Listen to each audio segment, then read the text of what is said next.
Okay. Welcome. Добро пожаловать на лекцию. So I am going to talk today about adolescence. Я сегодня собираюсь говорить о подростках, о возрасте подростковом. I will talk for a while theoretically about adolescence. Я немножко поговорю о теории подросткового возраста. And then I hope that we can talk about particular adolescence that you are struggling with. И надеюсь, мы еще потом поговорим о каких-то конкретных подростках, которые вас волнуют. So I can tell I'm in a room full of people who know adolescence because phones are ringing all over the place. Похоже, что в этой комнате, в этой аудитории все хорошо знакомы с подростками, с их поведением. Это я сужу по телефонам, которые звенят, несмотря на то, что лекция уже началась. One of the first struggles in any adolescent group В любой группе, где присутствуют подростки, is getting them to put their phones away. есть основная сложность, это как заставить их выключить телефоны. What do you think? Can we put our phones away for a while? Как вы считаете, вы как аудитория можете все-таки отложить свои телефоны куда-то? Наших подростков нельзя. Our adolescents inside will not agree with that. Well, I was hoping we had some adults in the room, but Я надеялся, в комнате взрослые будут. Ну ладно. and I do feel like we are all working through some part of our adolescence. Ну, у меня есть такое чувство, что все мы постоянно прорабатываем какую-то часть своего подросткового возраста. Все время. There are aspects of adolescence that continue through adulthood.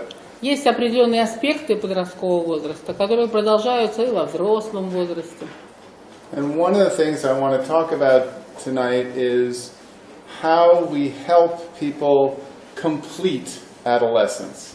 То, о чем я собиралась сегодня поговорить, это как мы можем помочь людям завершить свой подростковый возраст. How many people here work with adolescents? Я бы хотела узнать, сколько людей работают с подростками. Quite many. Okay. How many people consider themselves to still be adolescents? А кто из вас считает, что он в какой-то степени подросток до сих пор? Everybody. All right. Почти все, похоже. Okay. Хорошо. So let's think a little bit about what adolescence is. Ну давайте подумаем о том, что же такое подростковый возраст. And what are the tasks of adolescence? И каковы его задачи. All right. I see adolescence as having three periods. Right? В подростковом возрасте можно выделить 3 периода. Early adolescence. Это ранний подростковый возраст, Right? Middle and late adolescence. потом средний, а потом поздний. So what happens in early adolescence? Что происходит в раннем подростковом возрасте? Who knows? Кто знает? Who has an idea? У кого идеи какие-нибудь есть? Early adolescence. Есть представление? Ранний подростковый возраст. Any thoughts? Много. What's the first thing you have to do Первое. as an adolescent? Что 13, человек делает? 14 years old, Что человек 11 делает, sometimes, когда он 12. становится подростком? 12, 13, 14 лет. Что нужно сделать? Первое. Communicate. Communicate. Okay. Хорошо. Anything else? Еще что-нибудь? I think there are two main things at the beginning. Вообще в начале есть 2 главные вещи. There's the body and there are parents. Значит, это тело первое, а второе это родители. The early adolescent has to redefine himself. В раннем подростковом возрасте подросток должен себя вновь определиться снова. And his relationship to parents and to peers. В своих отношениях с родителями, в своих отношениях со сверстниками.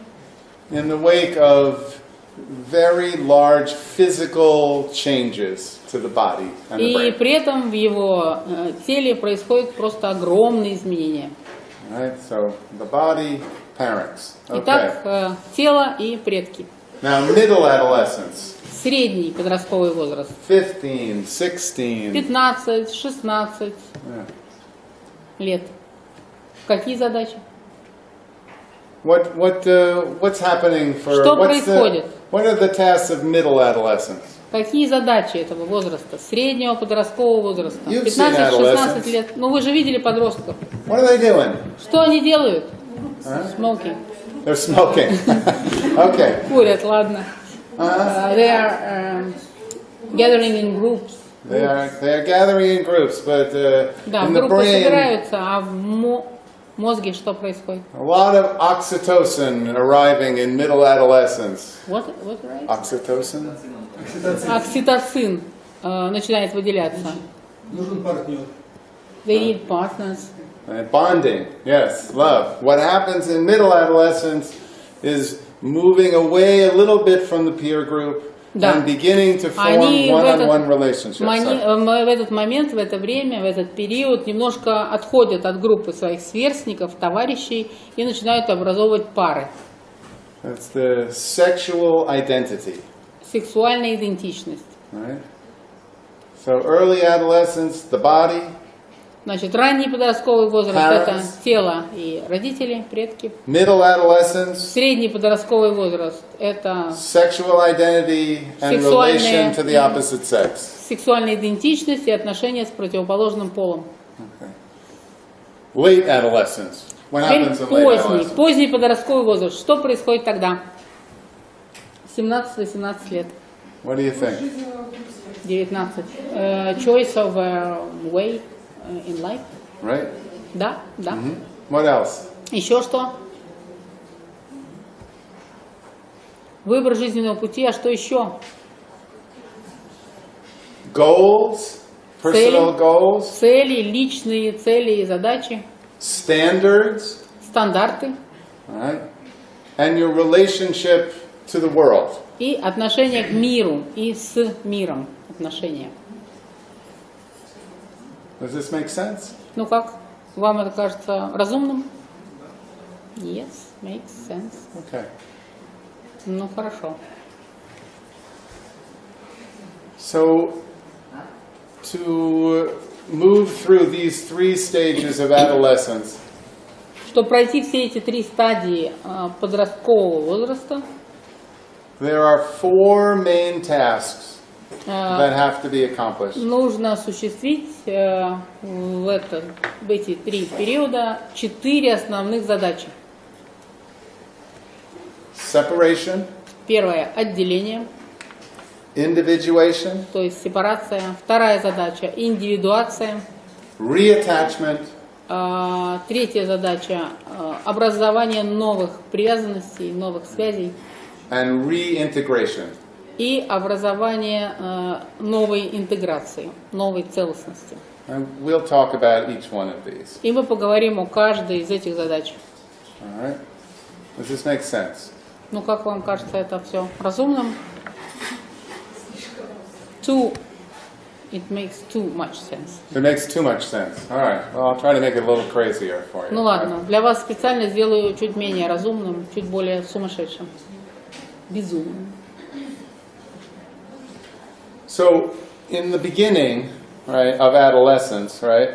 Итак, в начале подросткового возраста The parent, the child de-idealizes the parent. ребенок начинает с того, что развеивает идеализацию родителей. Происходит деидеализация по отношению к родителям. And begins to separate. И он начинает от них отделяться. Now, how can the child separate from the parent as they become an adolescent? Как может ребенок отделиться от родителя? Как? What's the best way that an adolescent has to separate? Как он может это сделать лучшим образом? Devalue.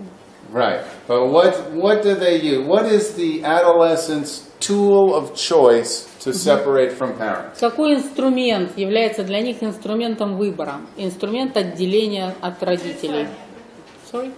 Denying. Aggression. Агрессия. Aggression creates distance. Агрессия создает сразу расстояние.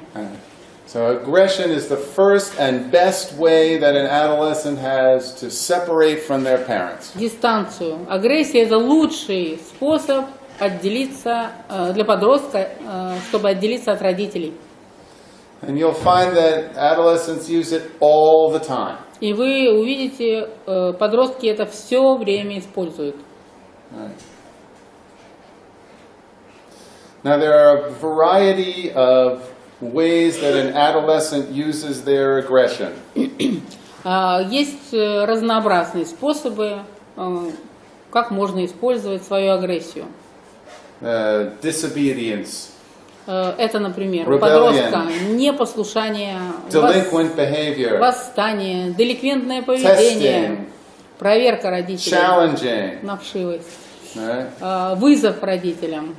However, at the beginning, in early adolescence, the teenager cannot afford to totally cut off. Но вообще-то в начале подросткового возраста подросток не может себе позволить полностью отрезать себя от семьи. His connection to the adult because he or she is not ready to be fully independent. Он еще не готов к полностью самостоятельной жизни. So aggression alternates with one other behavior that helps to separate. Поэтому агрессия часто сменяется другим видом поведения, который тоже помогает ребенку отделиться. Regression. А именно регрессии. И так у него чередуются агрессия и регрессия. Now, sometimes the early adolescent regresses, moves back, and that in its own way serves to separate them from their parents. Иногда подросток в раннем возрасте, подростковом, просто регрессирует сначала, то есть движется обратно в своем развитии, назад, и это помогает ему отделиться от своих родителей. So you will hear a parent say, Родитель жалуется вам. "You are 13 years old now."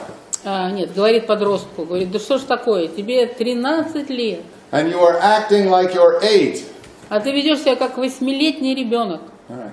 So in a way, the adolescent gets the parent to be angry to help the separation.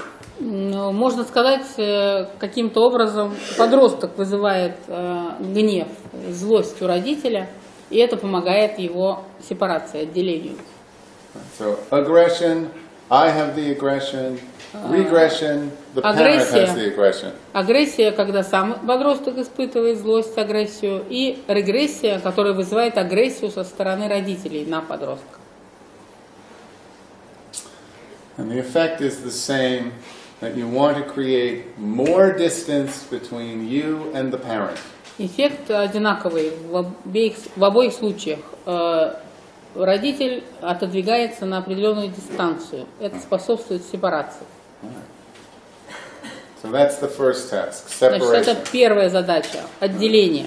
All right. Second task, Вторая задача – individuation. индивидуация. The loss of the parent Потеря родителя means the loss of the former self. на самом деле означает потерю бывшего себя. All right.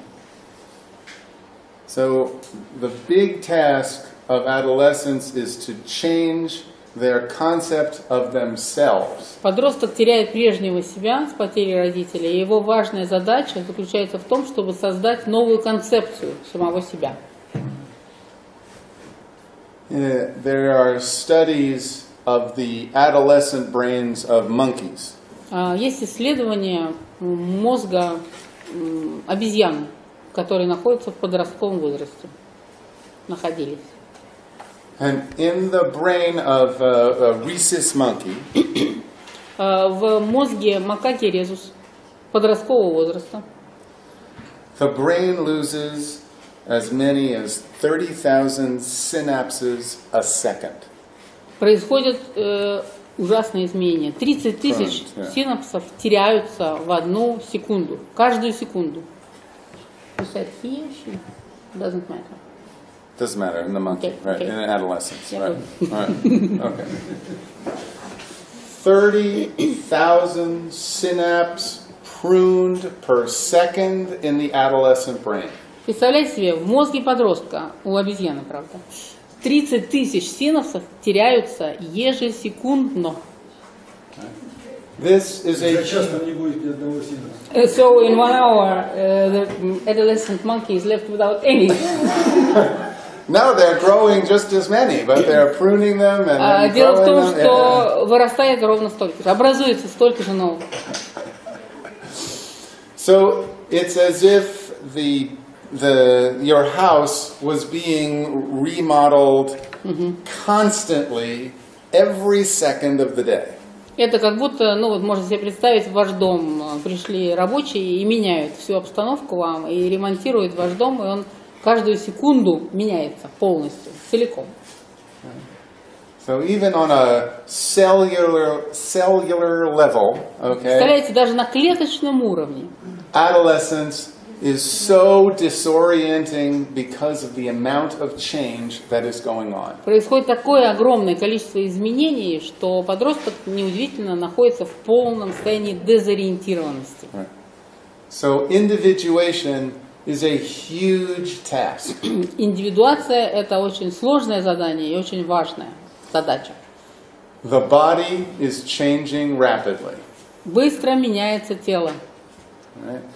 Lack of stability in body contour and size brings on fears of inner and outer boundaries. Right? Нет никакой стабильности в теле, в строении тела, во внешнем виде, который все время меняется. И это вызывает страх, как внутренний, так и внешний. Страх за свои границы, внутренние и внешние. In terms of cognitive development, С точки зрения когнитивного развития, ages 8 to 12 с 12 до is concrete operations. Ой, с 8 до 12 лет наш мозг оперирует конкретными вещами. Around 12, at the beginning of adolescence, starts formal operations, right, in the brain. Formal. Formal. It's And just before- was concrete. Ага. Right. Были конкретные, а теперь стали формальные. Значит, с 12 лет, правильно я говорю, формальные функции мозга. The beginning of abstract thought. Yeah. Какое? Но он не говорит абстрактное мышление. Он говорит формальное. What are we talking about? Мозг функционирует по принципу формальности, а до этого была конкретика. Not abstract thinking. Abstract thinking is part of formal operations. Да, на самом деле абстрактное мышление только часть формальной функции мозга. Не знаю, что.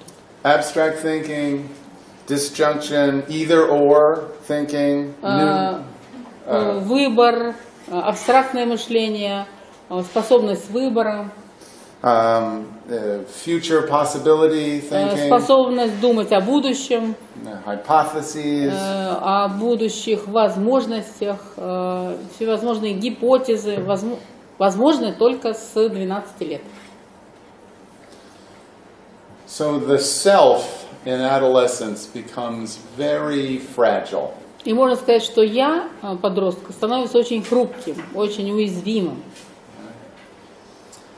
And so adolescents look for a new sense of identity in their peers. Подростки начинают смотреть на своих сверстников, на своих товарищей и искать там какие-то новые источники самоидентификации.